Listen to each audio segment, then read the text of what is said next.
Bonjour, je vais vous présenter la vidéo 36 concernant le théorème de Thalès.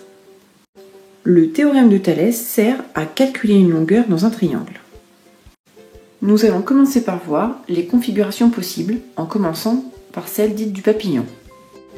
Voici une des configurations du théorème de Thalès. Sur cette figure, on note bien que les droites D et D' sont séquentes au point A, que les points B et M sont deux points de la droite D qui sont distincts de A, que les points C et N sont deux points de la droite D' distincts de A.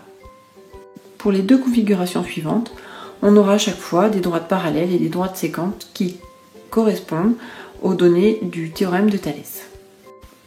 Et voilà la dernière configuration.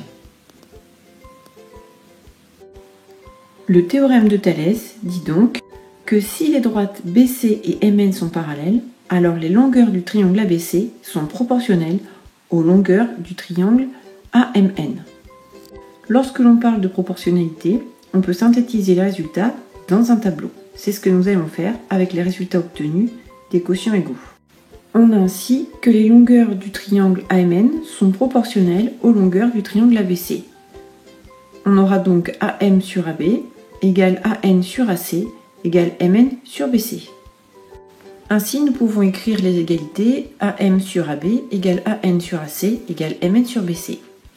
Cela nous permettra de calculer la longueur d'un segment lorsque l'on connaîtra 3 données parmi 4 en utilisant un produit en croix.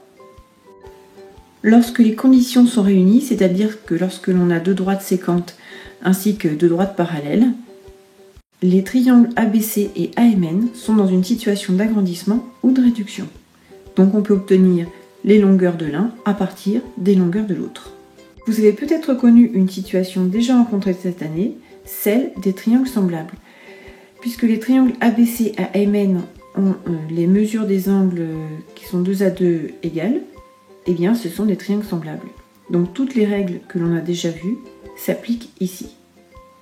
Je vous remercie pour votre écoute et n'oubliez pas que lorsqu'on applique le théorème de Thalès, il faut des droites parallèles.